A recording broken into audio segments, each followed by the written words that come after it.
Dans cette vidéo, nous allons relire donc la fiche de cours sur la dualité entre corpuscules et le laser.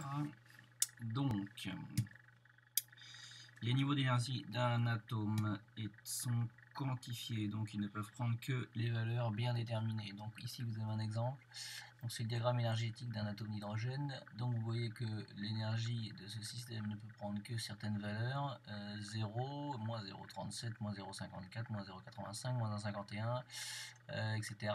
Donc que les niveaux là, qui sont très pleins sont accessibles. Entre les deux niveaux, ce sont des niveaux d'énergie qui sont totalement inaccessibles. Donc c'est pour ça qu'on dit que ce système est quantifié, il ne prend que certaines valeurs bien précises d'énergie. Lorsqu'un atome se trouve donc dans son état d'énergie le plus bas, il est dit dans son état fondamental qui est stable. Lorsqu'un atome est dans un état de niveau d'énergie plus élevé, il est dit dans un état excité, et tous les états excités sont instables. Ensuite, nous allons parler de trois phénomènes particuliers que sont l'émission, l'absorption et enfin l'émission stimulée. Donc, l'émission et l'absorption, des choses qui ont normalement déjà été vues en première. Donc les échanges d'énergie entre les atomes et la lumière donc, sont quantifiés, c'est-à-dire qu'ils ne peuvent prendre que certaines énergies. Et ces énergies-là correspondent donc à des paquets d'énergie qu'on appelle des photons. L'énergie d'un photon ne dépend que de la fréquence de la radiation associée. Son énergie est donc E égale H fois nu, donc H étant la constante de Planck et nu étant la fréquence ici en Hertz. Dans le cas d'une simple transition entre un niveau fondamental E d'énergie E1 et un niveau excité d'énergie E2, donc ici vous avez donc le système donc représenté par le point vert donc, qui est dans son état fondamental. Il y a un photon d'énergie H nu qui arrive sur le système absorbe donc ce photon et passe dans son état E2, donc son état excité. Cela n'est possible que si le photon, avec son énergie H nu, ne possède que la différence d'énergie qui est égale à E2 moins 1 ou E1 moins E2 en valeur absolue. Si le photon n'a pas exactement cette énergie correspondant donc à la différence d'énergie ici entre ces deux niveaux, il n'y aura pas d'absorption. Donc ça c'était le phénomène d'absorption, et réciproquement l'atome qui se retrouve ensuite au niveau E2 ici donc peut revenir à son état fondamental stable, mais vu qu'ici il perd en énergie, donc il crée un photon H nu, donc un photon d'énergie H nu tel que, toujours pareil, E égale H nu égale E1 moins E2. Donc en se désexcitant, il ne va pas émettre n'importe quelle fréquence, donc n'importe quelle énergie, il va émettre un photon avec une énergie E égale H nu, mais avec, donc ça veut dire que la fréquence du photon émis va dépendre de la différence d'énergie E2 moins E1. Les caractéristiques de ce photon sont que, donc c'est ce qu'on appelle l'émission spontanée. Le photon ici donc, a une direction quelconque avec un déphasage aléatoire. Cela veut dire que là nous l'avons représenté avec un photon qui a une direction qui se propage ici donc vers la droite. On aurait très bien pu représenter un photon qui aille vers le haut, un photon qui aille vers l'arrière, etc. Donc c'est une chose importante, l'émission spontanée, la direction donc est totalement aléatoire comme le déphasage. Donc le déphasage, ça veut dire qu'il démarre au niveau d'un point de la courbe qui est totalement aléatoire entre deux photons successifs. Ensuite, donc nous allons arriver à l'émission stimulée. Donc pour l'émission stimulée, donc là c'est un photon incident d'énergie E égale H nu égale E1 moins E2 qui interagit avec un atome initialement dans un état excité. Donc ici, si nous décrivons, nous avons le système dans un état excité, et donc c'est le photon d'énergie E égale H nu qui correspond donc à la différence d'énergie ici, qui arrive sur le système à l'état excité. Dans ce cas-là, le système se désexcite en émettant le photon E égale H nu, mais dans ce cas-là, les deux photons ici qui sont émis ont exactement la même fréquence, exactement le même déphasage et exactement la même direction. Donc c'est pour ça que on dit que ici les photons produits par émission stimulée augmentent donc l'énergie de l'onde, puisque en étant irradié avec un seul photon, on en récupère deux strictement identiques à la sortie. Donc ça c'est ce qui permet d'expliquer le principe de fonctionnement du laser. Donc laser c'est les premières lettres en anglais de Light Amplification by Stimulated Emission of Radiation. Donc contrairement aux autres sources de lumière, donc le rayonnement laser lui est directif. ou concentrée spatialement. Donc la lumière comme l'énergie se propage dans une seule direction ici, donc celle du faisceau. La lumière est monochromatique, donc le spectre d'émission est constitué d'une seule raie, correspondant à une seule radiation de longueur d'onde lambda, telle que E égale h nu, égale, donc si vous remplacez ensuite la fréquence hc sur lambda, égale E1 moins E2. Donc il y a une seule et unique longueur d'onde. Il est concentré spatialement, temporellement, pardon. Donc le laser fournit de l'énergie de manière continue ou pulsée. Dans ce dernier cas, l'impulsion est très brève. Et si l'impulsion est très brève, ça veut dire que la puissance délivrée est alors très forte. La lumière est également cohérente, tous les photons émis sont en phase. Et j'insiste sur tous les photons émis sont en phase. Nous allons voir l'importance de ça dans quelques secondes. Au niveau du principe de fonctionnement d'un laser. Donc vous avez un photon initialement émis de manière spontanée, peut créer par émission stimulée un grand nombre de photons qui lui sont jumeaux en une sorte de réaction en chaîne qu'on appelle l'amplification laser.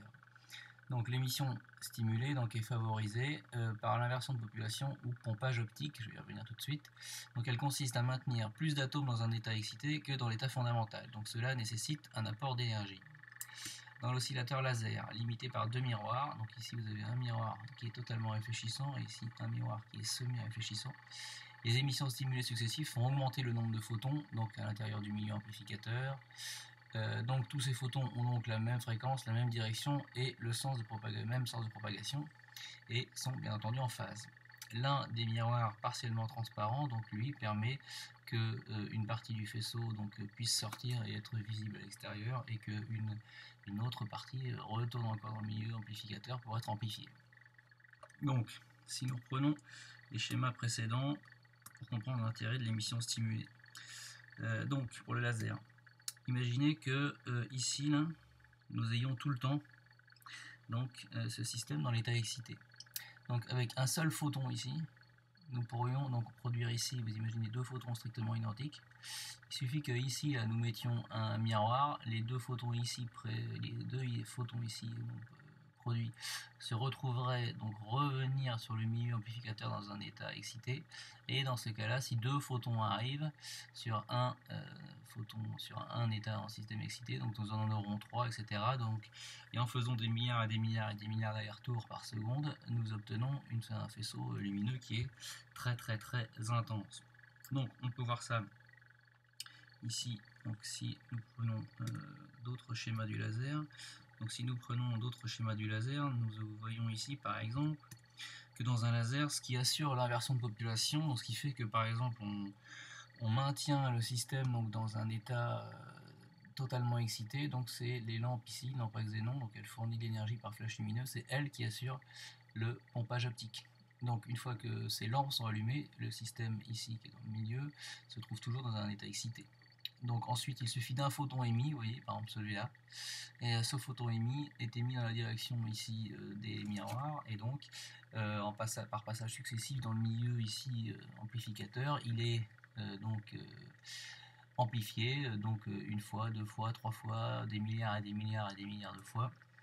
Et donc ici, quand il arrive sur le miroir semi-réfléchissant, une partie passe, une partie repasse ici dans le milieu amplificateur, il arrive sur le miroir ici qui est totalement réfléchissant, qui lui renvoie tout, etc. etc. Donc ça c'est la description classique.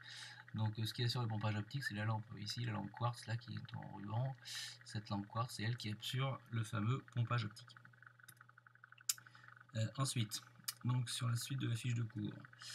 Donc nous en sommes à donc les transitions d'énergie. Une molécule est constituée, elle, d'atomes qui vibrent les uns par rapport aux autres. En plus de l'énergie électronique, elle possède une énergie vibratoire. Les deux sont quantifiés. Donc si les deux sont quantifiés, ça veut dire qu'au niveau des énergies électroniques, ici en bleu foncé, vous voyez qu'on n'a que ce niveau-là qui est accessible et ensuite que ce niveau-là qui est accessible. Si vous avez donc des vibrations possibles, vous voyez que vous faites apparaître pour chaque niveau électronique des sous-niveaux. Et ces sous-niveaux-là ont la même propriété, c'est-à-dire qu'ils ne prennent que certaines valeurs. Donc à chaque niveau d'énergie électronique de la molécule correspond des sous-niveaux d'énergie vibratoire.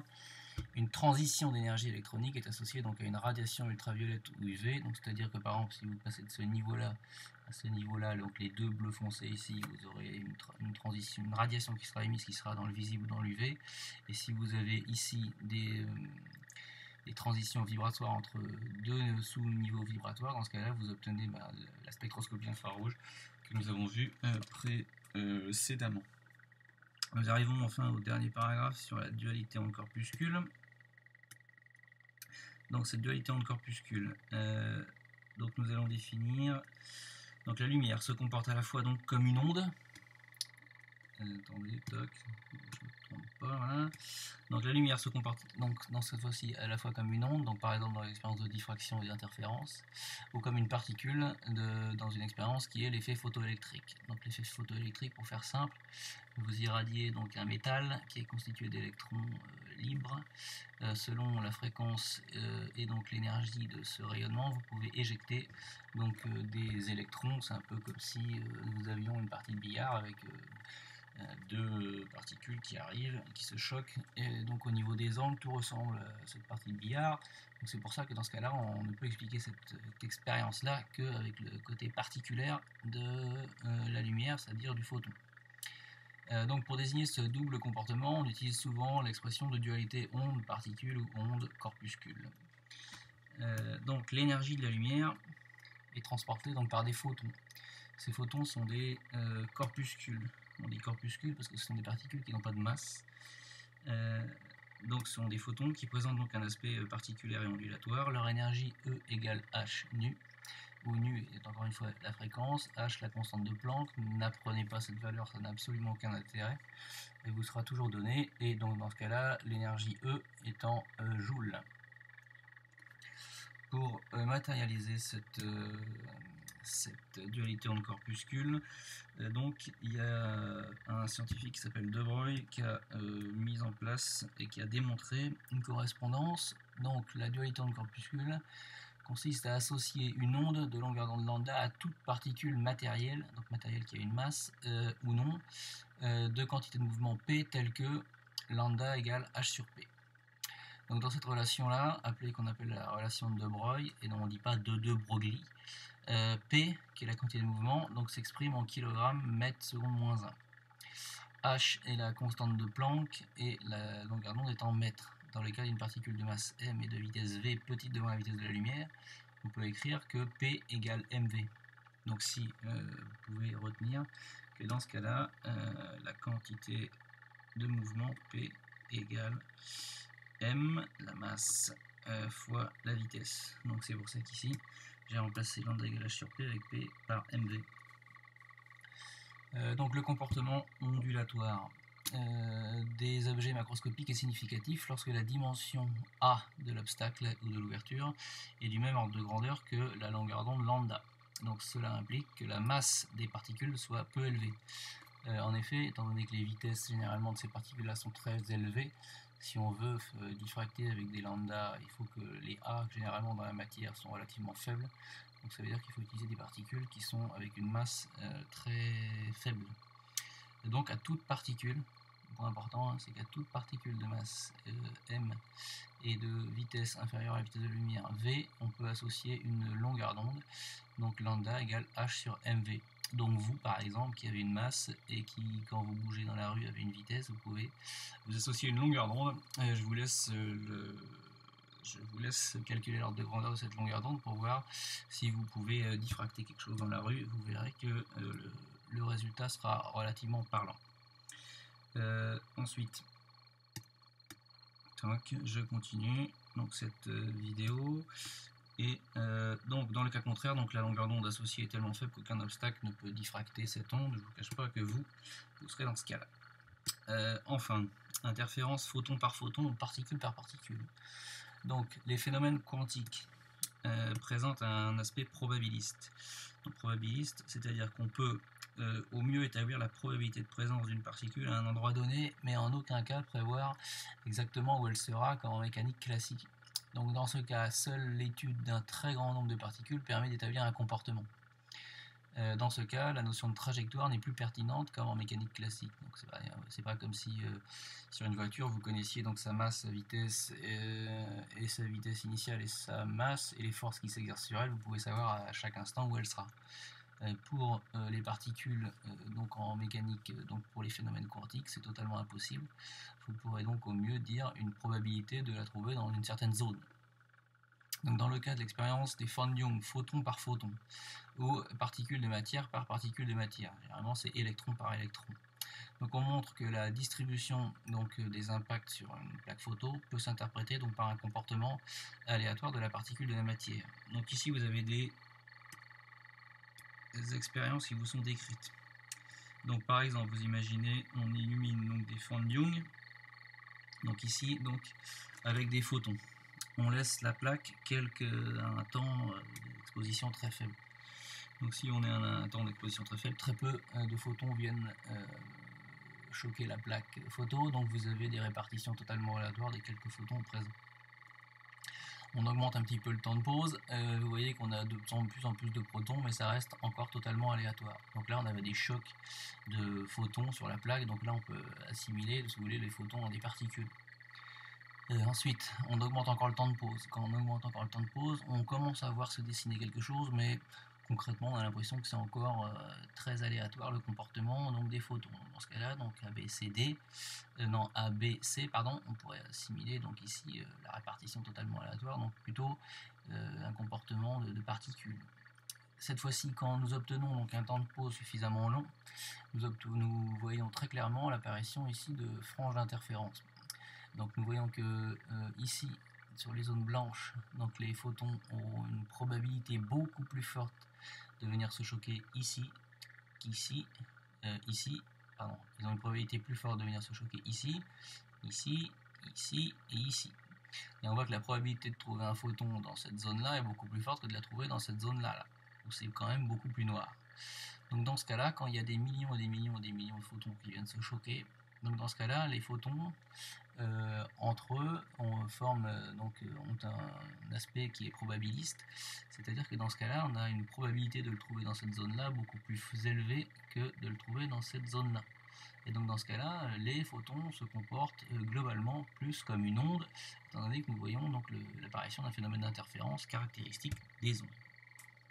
Donc ensuite là, c'était juste le tableau de ce que vous devez savoir faire dans le chapitre pour le bulletin officiel.